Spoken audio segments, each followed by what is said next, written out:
नमः शिवाय। हर हर महादेव। श्री शिवाय नमस्तुभ्यम। कुछ तिथियां होती हैं जिन तिथियों में अगर आप रोज गंगा का जल शंकर को नहीं चढ़ा सकते तो शिव महापुराण कथा कहती है, स्कंद पुराण कहती है, विष्णु पुराण कहती है, गर्ग संहिता कहती है, गीता पुरुष गोरखपुर का कल्याण का गंगा अंक कहता है कि कुछ तिथियां भारत की भूमि पर ऐसी वर्णित है जिन तिथियों में भी गंगा का जल हम शिव को अगर एक बूंद भी समर्पित कर रहे हैं, गंगा का जल मात्र एक आधी चम्मच भी, आचमन जितना भी अगर हम शिव को समर्पित कर रहे हैं तो उसका सुख आनंदित है। जैसे पंचमी तिथि, नवमी तिथि, दशमी तिथि, एकादशी, प्रदोष, पूर्णिमा, अमावस्या, ये तिथियां हमारे यहाँ जो दी गई हैं, इन तिथियों में अगर हम गंगा का मात्र थोड़ा सा जल भी अगर जल के पात्र में डालकर गंगा जी का जल थोड़ा सा भी शिव के पास लेकर जा रहे हैं तो ये एक भाव अपने भीतर होना चाहिए कि आप केवल गंगा का जल साधारण शिव मंदिर में समर्पित नहीं कर रहे हो, आप गंगा का जल भले अपने घर से लेकर जा रहे हो और थोड़ा सा भी जल ले जाकर अगर शिव को समर्पित कर रहे हो तो तुम्हारे भीतर ये भाव होना चाहिए कि मैं गंगोत्री से जल भरकर सीधे रामेश्वर में ले जाकर गंगा के जल को समर्पित कर रही हूँ। श्रावण के महीने में या अन्य महीने में आप शिव को समर्पित कर रहे हैं, यह आपके भीतर एक भाव उत्पन्न होना चाहिए।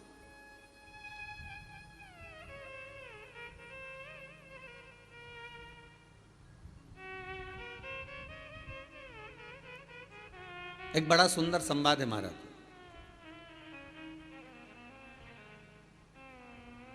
वही कथा फिर आ गई है जिसका हम वर्णन कर रहे हैं कि बोंडे परिवार इस गंगा जी को लेकर घर घर तक पहुंचा रहे, कथा वहां पहुंच रही है, ध्यान दीजिएगा थोड़ा।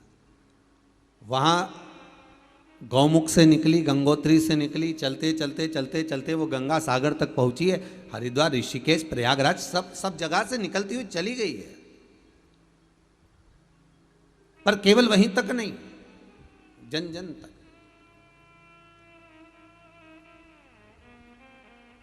एक संत, बड़ा तपस्वी मुनि थे, बड़े साधक थे। वो मुनि किस प्रकार के थे कि वो साधना कोई अलग नहीं करते थे, वो कहीं बैठकर तप नहीं करते थे, वो कहीं बैठकर आराधना नहीं करते थे।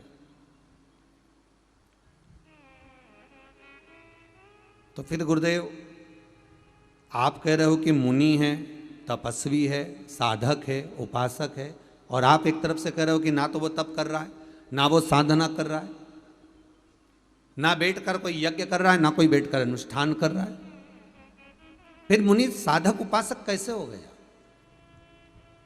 फिर तो इतना कह सकते हैं कि केवल एक ब्राह्मण है जो पूजन आदि में लगा हुआ है। नहीं, शिव महापुराण की कथा कहती है कि वो एक मुनि, एक साधक है, ब्राह्मण कुल में जन्मा, पर बड़ा तपस्वी किस चीज का था? तो शिव पुराण कहती है उसको एक तप साधना थी कि वो कहीं अगर भगवान की कथा होती थी, कहीं अगर शिव महापुराण मिल जाए, कहीं भागवत पुराण मिल जाए, कहीं रामायण मिल जाए, कहीं गीता मिल जाए, कहीं भगवान का गुणानुवाद करना मिल जाए, या कोई संतों का सानिध्य या संतों का समागम अगर कहीं प्राप्त हो जाए, कहीं भगवत चर्चा प्राप्त हो जाए, तो उस जगह पर जाकर बैठ जाता था। एक भगवान की कथा में जाकर बैठना भी एक तपस्वी का भाव है, एक साधक का भाव है, एक साधना है, एक आराधना है, एक तप है, एक भगवान को प्राप्त करने का, भगवान को अपने भीतर उतारने का एक स्थान है। काशी में ढूंढा तुझे, उज्जैनी में पाया है,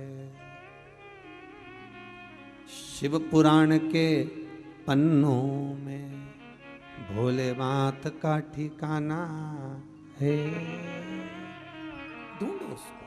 तो कोई कहे, कोई बोल रहा हो, कोई साधक कह रहा हो आपसे कि हम तप नहीं करते, हम साधना नहीं करते, हम उपासना नहीं करते, हम भगवान की भक्ति में, केवल अगर हमारे को कुछ आता है तो हम शिव महापुराण की कथा श्रवण कर लेते, हम भागवत पुराण, हम रामायण, हम गीता, हम भगवान का गुणानुवाद कर लेते, बस केवल कथा में हमारी चित्त वृत्ति रमी हुई है।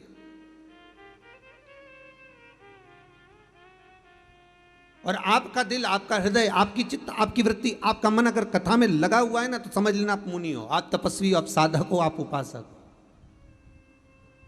ये कई लोगों ने प्रश्न लिखकर भेजे हैं, बहुत सारे प्रश्न हैं और बहुत सारे संवाद भी हैं महाराज। इसमें कई लोगों ने लिखा है कि हम पहले कथा नहीं सुनते थे, किसी ने लिखा है कि हम पहले शिव मंदिर नहीं जाते थे, फिर किसी ने लिखा है कि हम भगवान का भजन करना नहीं जानते थे, हम शंकर पर जल कैसे चढ़ाएं हम वो नहीं जानते थे। पर हमको सीख मिल गई, हमको कुछ सीखने को प्राप्त हो गया, हमको कुछ मिला है।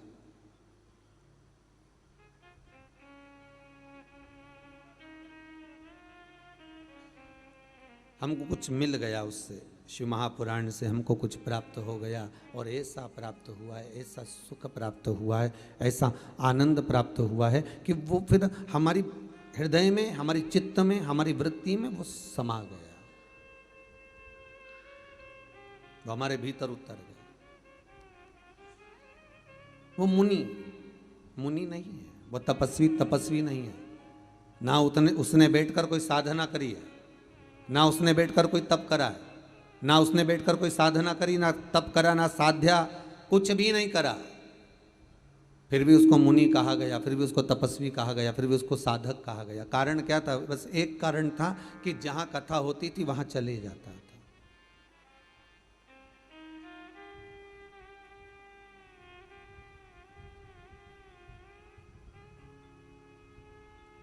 जहां पर मिल गई शिव पुराण, जहां पर मिल गया भगवान का भजन, बस वहां बैठ जाता था।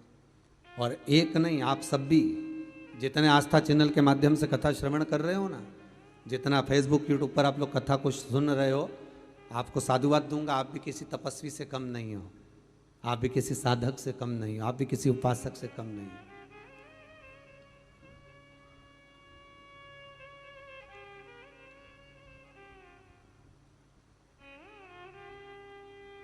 तीन घंटा एक आसन से एक जगह बैठकर कथा का रसस्वादन जरा करिए, कथा को जरा अपने भीतर उतारिए और चित्त को, वृत्ति को, मन को, हृदय को, दिल को भगवान में जरा लगा कर रखिए, थोड़ा रमा कर रखिए, तो आप तपस्वी ही कहलाओगे, आप साधक ही कहलाओगे, आप उपासक ही कहलाओगे।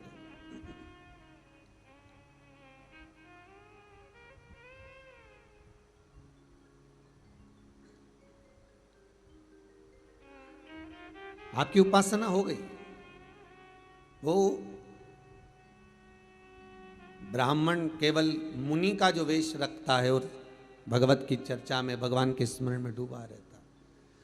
चार संत निकल कर जा रहे थे, बड़े जटाजूट बंधे हुए थे, बड़ी माला कंठी पहने हुए थे, बहुत बहुत माला धारण करे, चंदन लगाया हुआ है, खूब सावधान, बहुत साधु सन्यासी का वेश धरे हुए। और ये व्यक्ति कहीं से शिव महापुराण की कथा, कहीं से भगवान की चर्चा कर कर आ रहा था।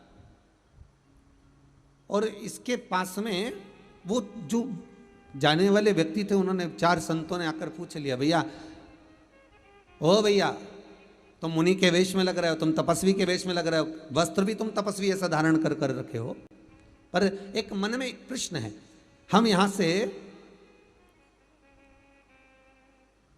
हरिद्वार जाना है, आप हमको रास्ता बता दोगे क्या हरिद्वार जाने का?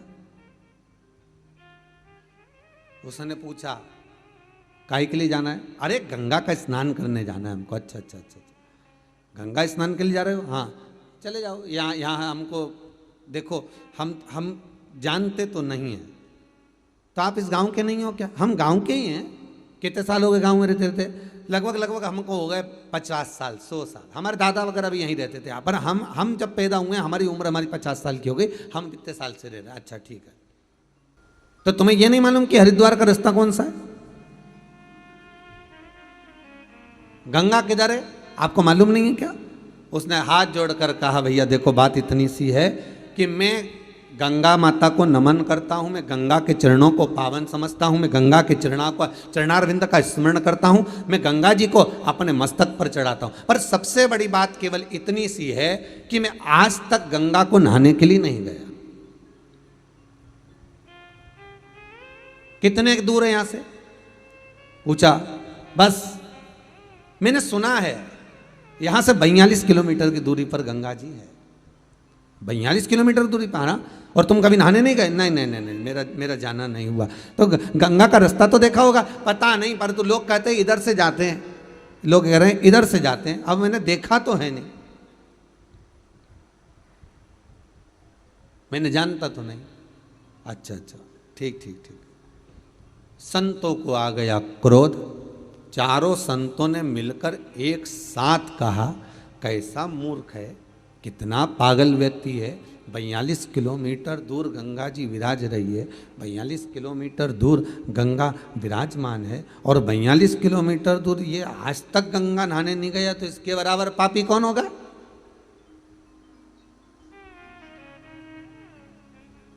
आज तक जो गंगा के घाट पर नहीं पहुंचा, आज तक जो गंगा जी के नजदीक तक नहीं पहुंचा, तो इसके बराबर पापी और कौन होगा?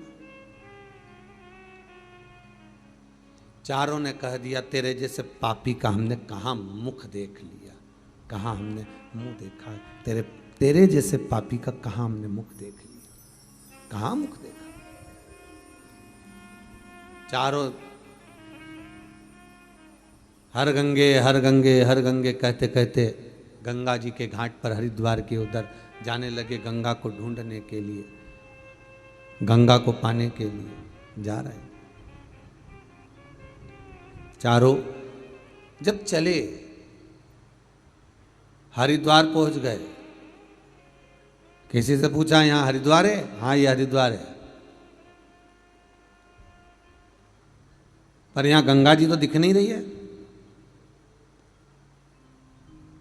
गंगा तो नहीं दिख रही है, गंगा कहाँ है? भैया हरिद्वार तो यही और गंगा भी यहीं थी, पर पता नहीं कहाँ चली गई। उन्होंने कहा चलो और आगे गंगा जी को देखते। ऋषिकेश पहुंच गए, यहाँ भी गंगा नहीं है। ढूंढते ढूंढते और आगे बढ़े, और आगे, और ढूंढते ढूंढते ढूंढते ढूंढते गंगोत्री तक पहुंच गए, पर गंगा नहीं मिली।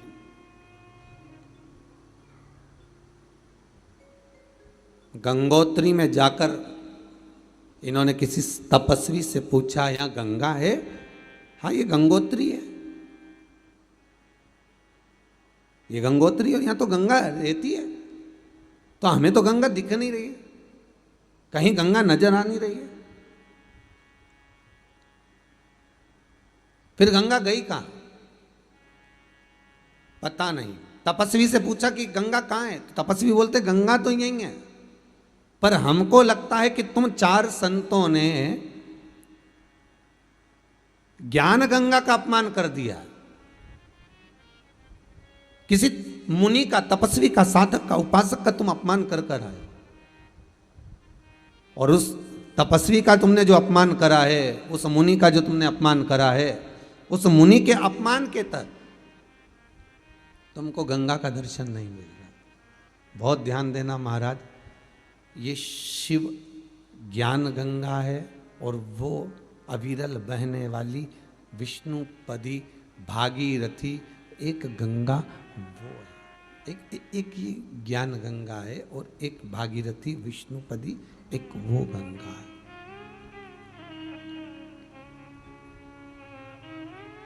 दोनों में अंतर है।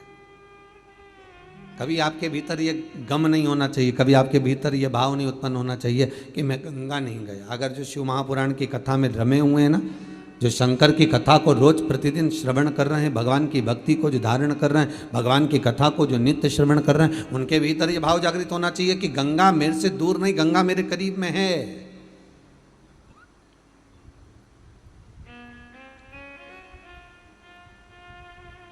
गंगा ज्यादा दूर नहीं, गंगा मेरे नजदीक में।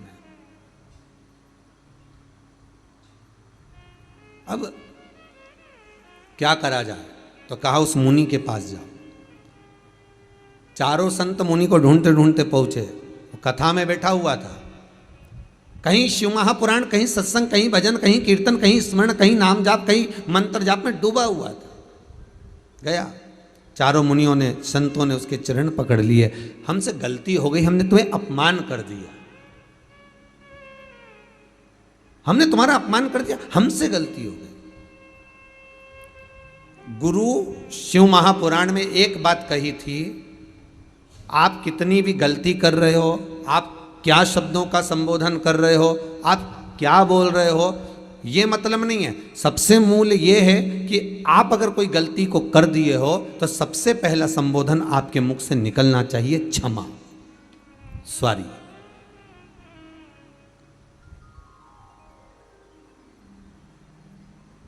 एक बात आपको कही थी गुरु महिमा में कि घर से जब निकला करो ना तो भगवान देव अधिदेव महादेव का नाम लेकर श्री शिवाय नमस्तुभ्यम।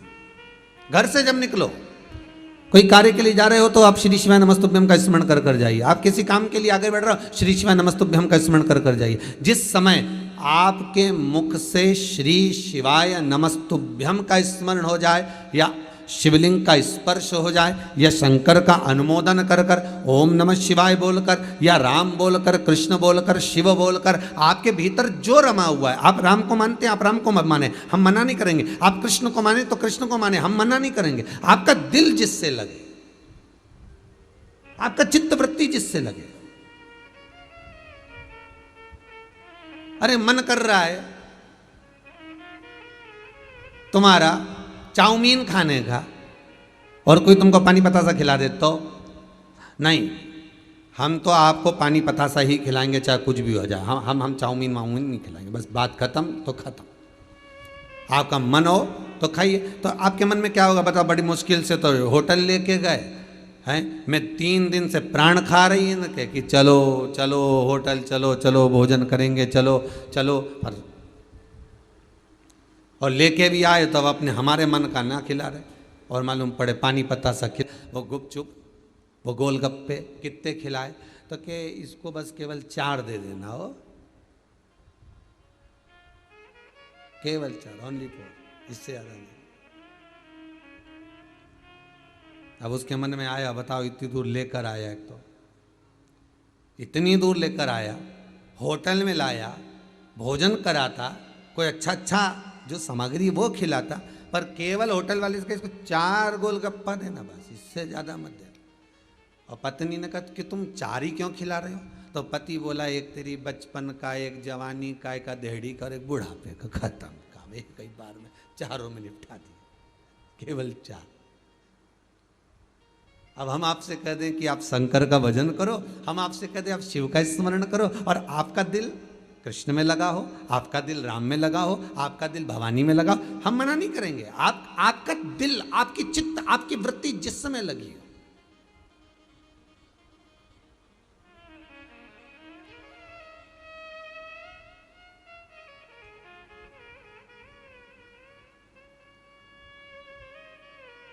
आपका मन जहां रम जाए,